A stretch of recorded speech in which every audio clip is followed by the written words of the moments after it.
Solving multivariable linear systems of equations. Row echelon form and back substitution. First, what is row echelon form and why do we need it? Well, let's consider these two equivalent systems of equations. So again, this is the same system of equations, one written in the way it was given to us, and one after some algebraic manipulation to make it a little simpler. The second system is in what is called row echelon form. And row echelon form has a couple of characteristics that you'll want to know. First of all, you'll notice that in this three variable system, my first equation has 3 variables, my second equation has 2, and my last equation has 1. You can see that it's in a stair-step pattern for that reason. And you can also see that the initial coefficient, called the leading coefficient, the number in front of the very first variable in each row, is always 1. That is what makes our system in row echelon form. So that brings us to why do we use it? Why do we care? Well, let's take a look at if I were asked to solve the system. I would certainly not choose to solve the system in the first form. It would be doable, but much more work. But in the second system, I know that I'm going to have an x value, a y value, and a z value. That's called an ordered triple instead of an ordered pair. And z is 2, and I didn't have to do any work to do that. I know that z is 2, and I know with very little math, I can replace z with 2 to solve for y, and y would then be -1. And then I could solve for x by replacing z with 2, y with -1, and solving for x to get y as 1. Now, I didn't show any of the work, but that's how easy it can be once we get into row echelon form. So before we learn how to take a system that looks like this and turn it into row echelon form, let's do a little bit of practice on solving systems that are already in row echelon form. For our first system, we're going to work together, and notice it's already in row echelon form, and we know that there are 3 variables, and so just as in our last question, we're going to have an ordered triple as a solution. So let's take a look. We know that z is 3. We didn't have to do any work because it's already in row echelon form. So my next step is to solve for y. And to solve for y, I have to use the second equation. So the second equation is 2y minus 8z, and I'm going to replace z with 3 is equal to 8. 2y minus 24 is equal to 8. Add 24 to each side. 2y is equal to 32. Divide by 2 on each side. Y is equal to 16. And then I'm going to do it all again, but this time I'm going to solve for x, and that uses the first equation and of course the values I've already found for y and z. So x minus 2 times y plus z, which is 3, is equal to 0. So x minus 32 plus 3 is equal to 0. Negative 32 plus 3 is negative 29. I add 29 to each side to find that x is equal to 29. So my solution is 29, 16, 3. Go ahead and try this question on your own. Very similar to the questions we've just been doing. Follow those same steps. When you're ready to check your work, press play to see how you did. So again, we can see there are 3 variables. That means I'm going to get an ordered triple as a solution. And 5 is the solution for z. To solve for y, I'm going to take y plus 2 times z, which is 5, and set it equal to 5. So again, I'm using the second equation. Y plus 10 is equal to 5. Subtract 10 to get y is equal to -5. And then I'm going to solve for x, and I'm going to use x minus y, which is -5, minus 2 times z, which is +5, is equal to -5. That gives me x, I have plus 5 and minus 10 is equal to negative 5. Plus 5 and minus 10 is negative 5. So x minus 5 is equal to negative 5. Add 5 to each side, I get x is 0. So 0, comma, negative 5, comma 5. Using Gaussian elimination to rewrite in row echelon form. The process of turning a system of equations into a system of equations in row echelon form involves 3 row operations. So you will use one of any of these 3 on each step that you do in that conversion process. So this slide is just about making sure we understand those row operations. I do want to point out I completely made up these systems. I didn't check them to see if they actually had solutions or not, so please don't try to solve them. Just focus on the row operations. So the first row operation is called interchange, and that's where you swap the location of 2 equations. So if you'll look at my first example, we can see that z equals 5 is a great equation, but I want it down here. So if I want to just flip-flop 2 equations, that's what I'm going to do. So I'm just going to say interchange, I'll use IC, equation 1 with equation 3. So I need to say what it is that I'm doing. Now your textbook does this as well, so feel free to reference your text. They don't, they write out more words. I'm lazier than they are. So if I'm interchanging, then I'm going to rewrite this system as x plus 2y minus z equals 6. So the only thing I did is change the location of these 2. I didn't do anything to my second equation. And to my third equation is now z is equal to 5. So that's what we do when we interchange. Now let's take a look at scaling. Scaling occurs when we have an equation that we want to multiply by some non-zero constant. So in my second system, you can see that each element or each term in that second equation is a multiple of 2. And in fact, my first value is a negative 4x, so I might even use a negative 2 when I'm factoring out the 2. Now, scaling can only be done with multiplication. So what I would do is I would scale equation 2 not by negative 2, but by negative 1/2. And that means I'm going to multiply everything in equation 2. Whoops, I didn't use 2. Scale equation 2 by negative 1/2. So this is my row operation. I didn't do anything to the first equation. And yes, you do have to keep writing the equations over and over. That's the worst part of this. I didn't do anything to the third equation. And my second equation, I'm going to take everything times negative 1/2. So this is going to be 2x. This is going to be plus y. This is going to be minus 2z. And this is going to be negative 8. So that's an example of when you might scale. Now, interchanging and scaling, both very important, but the one that you use most often by far is replacement. That's the one you're going to see all the time. So let's take a look at my first equation. Everything looks good. I've got a 1x, that's what I want.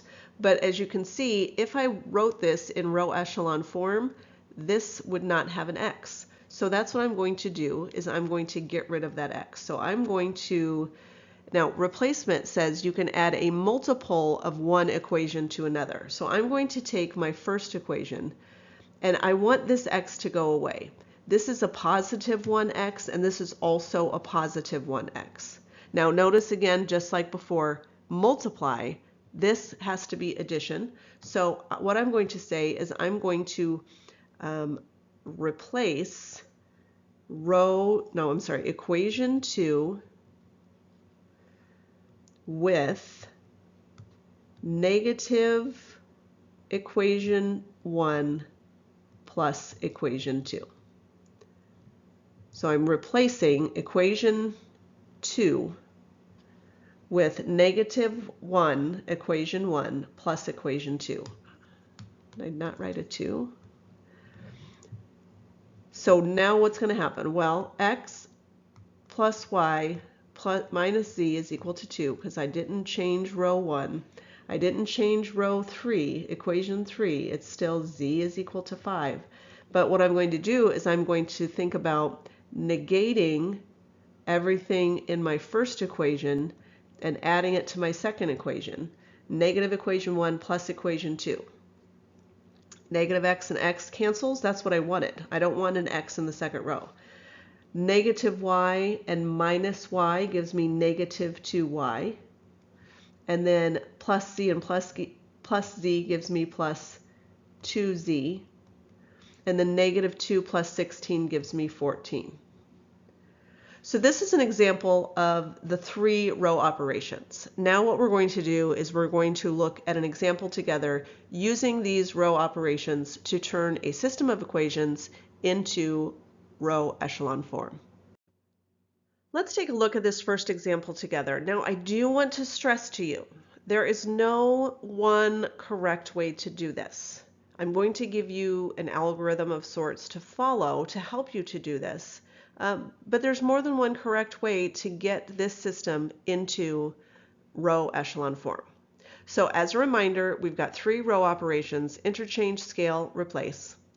The steps in general will be to eliminate the x variable in equation 2, eliminate the x variable in equation 3, eliminate the y variable in equation 3, and then you'll have a row echelon system that you need to use back substitution to solve. But you might have to do some swapping of equations to make sure that the first equation has an x, or the second equation has a y, or the third equation has a z. Or you might have to do some scaling so that the leading coefficient in each row is equal to 1. So let's go through this, and again, we're going to end up at the correct answer. If you did this on your own, you might do things a little bit differently, but it doesn't matter as long as we arrive at the same solution. So for my first step, I first am going to check that I do in fact have a positive 1x in my first row. So I'm not going to have to do this step. So I'm going to go ahead and look at eliminate the x variable in equation 2. So in equation 2, I want this to go away. Well, in my second equation, this is a 1x, and in my first equation, this is a 1x. So what I'm going to do is I'm going to replace, because I want to, in fact, think about negating that first row so that when I add these together, I end up with 0 x's right here. So it's using elimination. That's why it's called Gaussian elimination. It's using elimination to eliminate a variable. So I'm first going to say what I'm going to do, which is replace equation 2 with negative equation 1 plus equation 2. That's my row operation. That's what I'm going to do. So I'm going to rewrite row 1, equation 1, just as it is. And I'm going to rewrite equation 3 just as it is, because the only thing happening in this step is replacing equation 2. So I'm going to think about taking a negative 1 times that first row and then adding these together. Negative x plus x cancels out. Positive 1y plus 2y gives me 3y. Positive 1z minus 1z gives me 0 z's, and that's okay.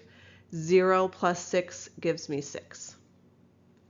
So there's my new system of equations. Step 2, eliminate the x variable in equation 3. So at this point, I can either do step 2, or I can come down here and say, well, I have the leading coefficient of 1 in my first equation, but I don't in my second equation. So let's go ahead and do that. How about I just do a scale equation 2 by 1/3, which means I'm going to take equation 2 and multiply it by 1/3. So I still have x minus y minus z equals 0. This now becomes 1/3 times 3, which is 1y, equals 6 times 1/3, which is 2, and nothing happened to my last equation.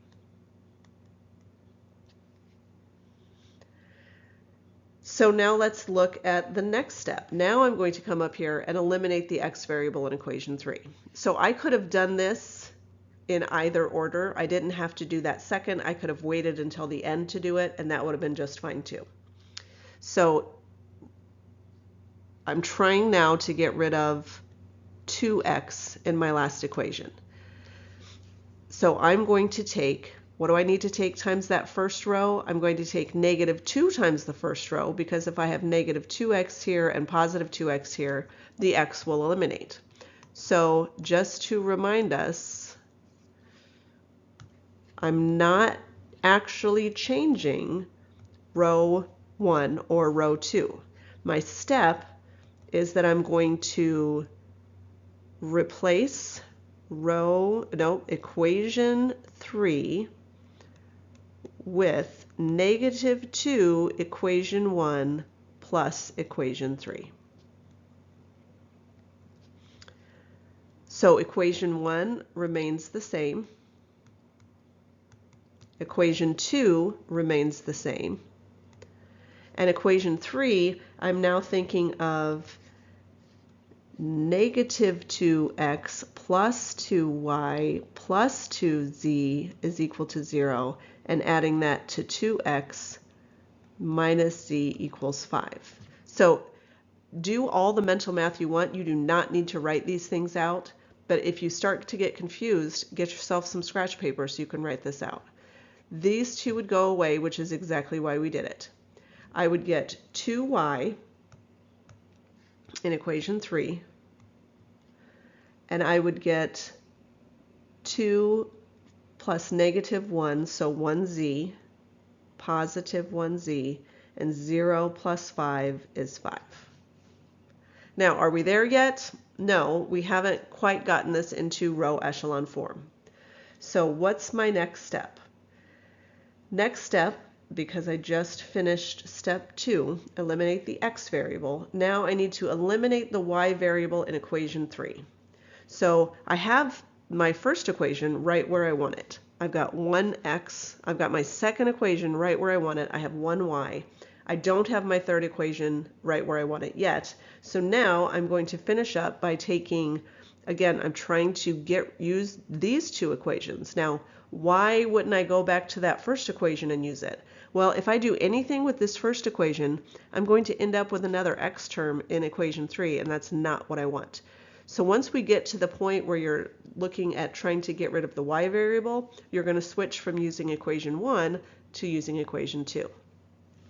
So what do I got to do? I need this to be -2y to add that to positive 2y. So that means I'm going to replace equation 3 with -2 equation 2 plus equation 3.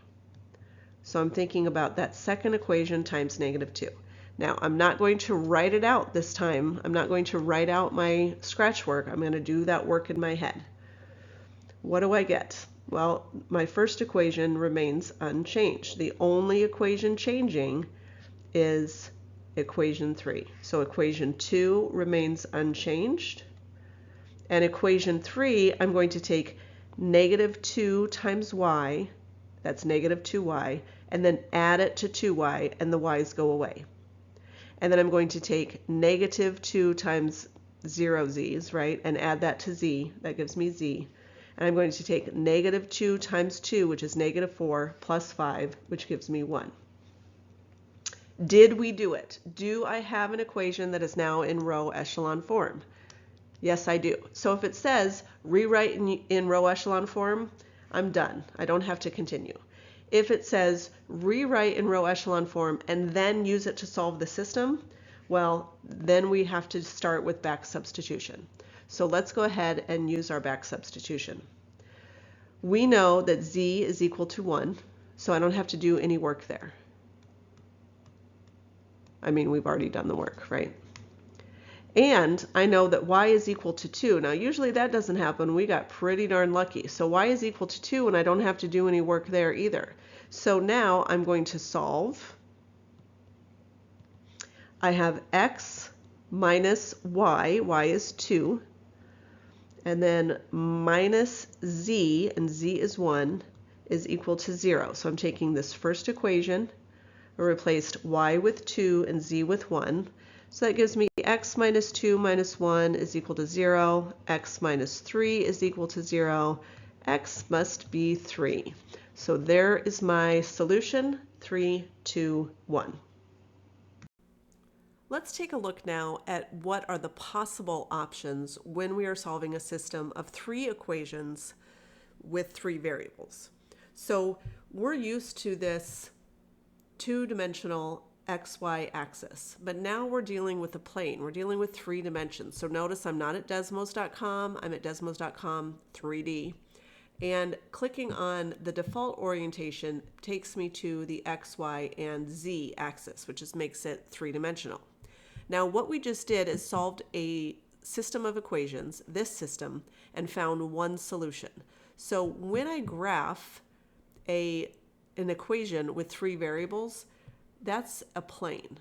It's in the X, Y, and Z axes, and I can just move this around to sort of visualize exactly what's going on. All of the points on this plane satisfy the equation x plus 2y minus z is equal to 6. We also had x minus y minus z is equal to 0, and 2x minus z is equal to 5. So what I have now is I have 3 planes, and again, I'm trying to find where do they cross. So feel free to kind of move it around, but it looks like right there, if I'm kind of looking at this portion, that's where they cross, 3, 2, and 1. Now, we can see that that is that point right there. This is the one and only point where all 3 of those planes come together. So we can't necessarily see it very well from here in the default orientation, but again, feel free to use that touch screen or use your mouse to manipulate this so you can see what's going on. But that is one of the options. We can have 3 that cross at just one point. We can also have 3 that cross at a line, on a plane, or not cross at all in a couple of different ways. So let's kind of explore those. So here again is my default orientation. I've got my X, Y, and Z axis. We're going to actually solve these 2 systems in the following slides. So I've put them here so we can see what to expect. My first equation for the new system is x plus y minus 3z is equal to -1, y minus z equals 0, and negative x plus 2y is equal to 1. And I did have to click extend to 3D because you can see this is just a line. And I want to see it as a plane. Now, where do these meet? Well, they're actually going to meet along a line. So let me show you. And again, we'll show where this equation or this solution came from in just a moment. So 2a minus 1, comma a, comma a. I'm going to click the button to make that play, and you can see our little solution, and he's going back and forth along that line. So that is the solution, is everywhere along that line. And I could make this go from -20 to +20 so we could maybe see a little bit longer. But we can see it's going all along that line where the 3 meet. So you can feel free to move that orientation to see how it makes sense, but it's just following right along that line. So that's what happens when we have 3 planes that cross on a line. So it's still consistent, there's still a solution, but it's not just one solution, there's many solutions. Now, it's also possible that we have no solutions. So the final one that we're going to do, let me just refresh a little bit, is we're going to have 3 equations, and if you'll notice, they never all 3 cross at the same time. So this gives us a pretty good view of looking at them. these three never cross. These two cross here, these two cross here, these two cross here, but they never all cross at the same time. So this is a no solution system. So now that we have a visual of what we can expect when we're solving a 3-variable system, let's go ahead and do the math. So we already know what to expect in this particular solution. Remember, our final solution I said was in the form 2a minus 1 comma a, which doesn't make any sense at all yet. But let's talk about why this is going to make sense. So to begin, we're going to do the steps just like normal. I don't have to do step 1. I don't have to eliminate the x variable in equation 2 because I don't have an x variable in equation 2. So I'm going to start at step 2, which is to eliminate the x variable in equation 3. Now, lucky for me, I already have a positive 1x and a negative 1x, so I'm just going to add those together. So I'm going to replace equation 3 with equation 1 plus equation 3. So the only thing changing is equation 3. My solution, I still have x plus y minus 3z is equal to negative 1. I have y minus z is equal to 0. And adding these together, I get 0x, I get 3y, I get negative 3z, and I get 0.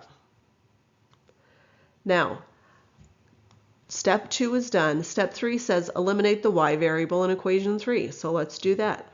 I do have a y in equation 3. In order to eliminate it, I would want to take negative 3 times that whole equation. So I'm going to replace equation 3 with negative 3 equation 2 plus equation 3. So what does that leave me?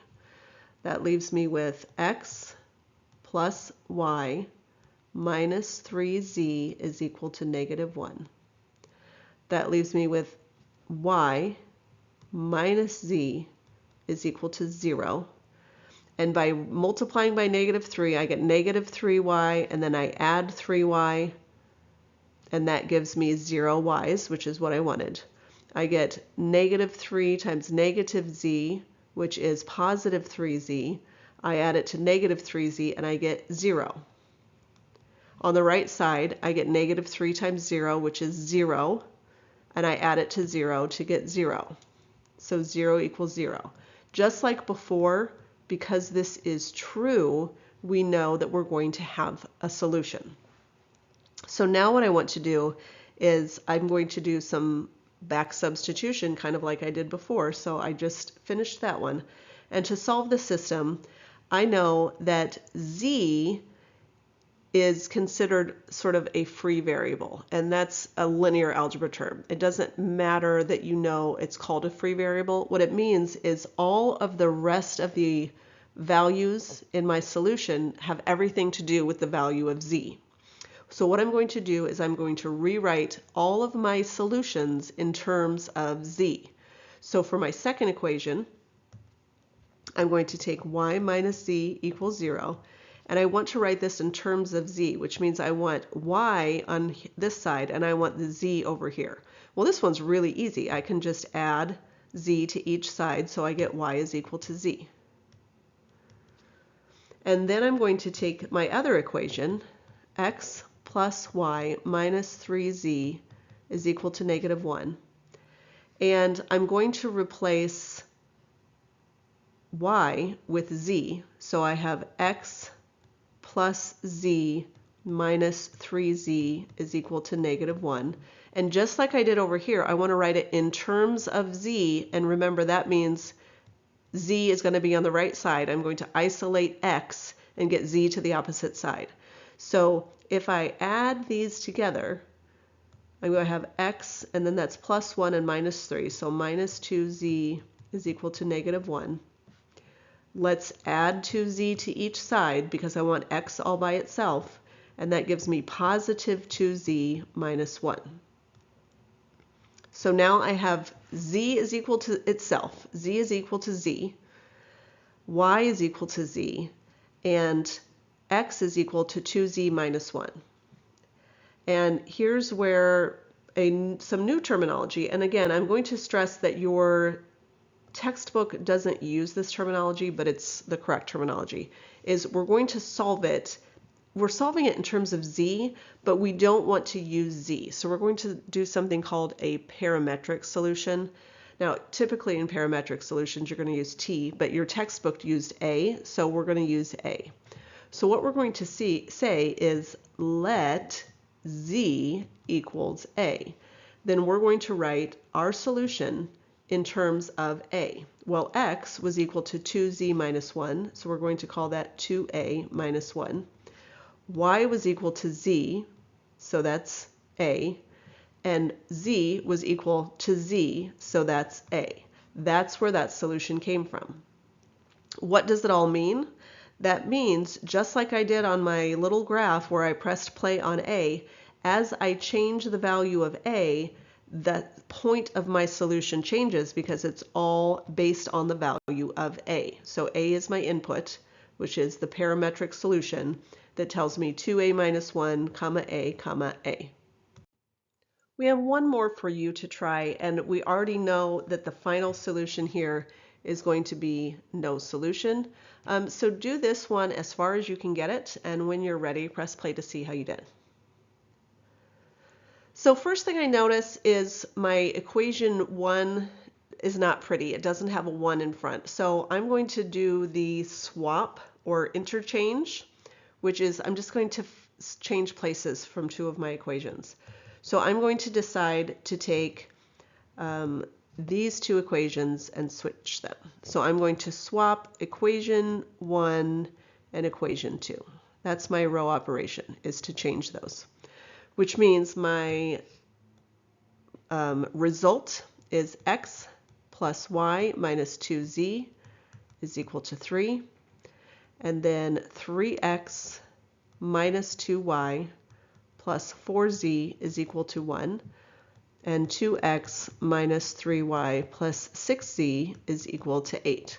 Now, I do want to stress to you that that's not the only correct first way to do it. I just didn't want to deal with a 3x, and I knew if I divided by 3, I got all sorts of crazy fractions, and I don't want to deal with that. So I chose to make it easier on myself to swap so that I have 1x. Next step, I'm going to, so that was the infamous swap equations to make equation 1 include x. Now I'm going to eliminate the x variable in equation 2, which is usually where I start, but not this time. So I'm going to take and replace equation 2, and I'm going to replace it with negative 3 times equation 1 plus equation 2. So what does that leave me with? That means equation 1,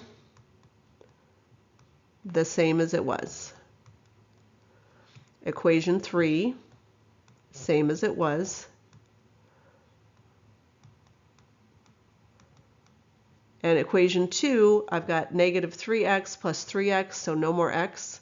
I've got negative 3y plus negative 2y, that's negative 5y. I've got positive 6z plus 4z is 10z. And I've got negative 9 plus 1 is negative 8. Now let's continue. Eliminate the y variable, the x variable in equation 3. So I did step 1, and now I'm going to step 2. Eliminate the x variable in equation 3. So I need to get rid of 2x, so I'm going to take equation 1 times negative 2. So I'm going to replace equation 3 with negative 2 times equation 1 plus equation 3. That means equation 3 is the only one changing, so x plus y minus 2z is equal to 3. Equation 2 is negative 5y plus 10z is equal to negative 8. And equation 3, I'm now taking this equation times negative 2. So negative 2x plus 2x is 0. Negative 2y minus 3y is negative 5y. Negative 6 plus 8. Did I skip z? Sorry. Let's try that again. Positive 2z plus 6z is 10z, and negative 6 plus 8 is 2. Now, hopefully you can see that there's a problem at this point, but let's just pretend we didn't see it and keep going. But hopefully we see that we can't have this equal both negative 8 and positive 2. But let's go ahead and continue so you know exactly what you're looking for. Now I'm trying to eliminate the y variable in equation 3. So I'm just going to replace equation 3 with negative equation 2 plus equation 3. Now why negative? Because they both already have the same sign, so I'm just going to think about the opposite sign on all of these. So what am I going to end up with? X plus y minus 2z is equal to 3. My second equation didn't change. Negative 5y plus 10z is equal to negative 8. But now I'm going to think about the negatives of all of row 2, or equation 2. So that gives me positive 5y, and then negative 5y, that gives me 0 5y's. And then I have negative 10z plus 10z, that gives me 0. And then I have positive 8 plus 2 is equal to 10. So now I have 0 is equal to 10. Because this is obviously false, 0 does not equal 10. It's never going to be possible. I can't have any values of x, y, and z that will make 0 equal to 10. Therefore, this is false, and there is no solution. We're going to end with non-square systems, and I do want to point out that your book does cover an application question or two, but this is already a very long video, so I wanted to focus on the math and not the application, just to ensure that you knew what you were doing. So a non-square system occurs when we have the number of equations differs from the number of variables. And for a system of equations to have a unique solution, there must be at least as many equations as there are variables in the system. Now that doesn't mean we can't have a solution, it just means it's not going to be a unique solution. There could be infinitely many, or of course no solutions. For example, if we have the system x minus 2y plus z is 2, 2x minus y minus z is 1, that's 3 variables, 2 equations. We're not going to have a unique solution. So just for practice, because we haven't written things parametrically, which is not the word that your textbook uses, but we haven't written solutions in terms of a different variable before just now, when we just did it a few moments ago. We're going to do this one just so we can practice that. So again, first thing I would do is my row operation. I would take a replace equation 2 with negative 2 equation 1 plus equation 2, which would eliminate the x variable. And then I can see that I don't have a 1 in front of the y, so I'm just going to scale it by 1/3. So that gives me y minus z is equal to negative 1. And I can't go any further than that because I already have my leading coefficient of 1 and of 1. So from here is where I'm going to rewrite everything in terms of z. So z is obviously going to be equal to z, but we're actually going to end up replacing that with some other variable, a or t or whatever one you want. This textbook uses a, so that's what we're going to use. For y minus z is equal to negative 1, I want this to be y equals, and I want z to be on the opposite side. So I'm going to add z to each side. That's going to give me positive z, but I still have the minus 1. And then I'm going to rewrite that y instead of z minus 1, I'm going to replace it with a minus 1.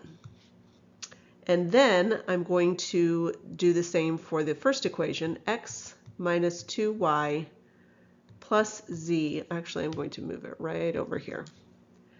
X minus 2y plus z is equal to 2. And I want x by itself, but I'm going to have to replace y with a minus 1. So I have x minus 2, a minus 1. I'm going to go ahead and replace z with a. Then I get x minus 2a plus 2 plus a is equal to 2. X, we have minus 2a and 1a, so x minus a plus 2 is equal to 2. Subtract 2 from each side, x minus a is equal to 0. Subtract a from each side, x is equal to a. So what is my solution? Obviously more than one solution, infinitely many in fact. X is represented by a, y is represented by a minus 1, and z is represented by a. Coming up next is partial fractions.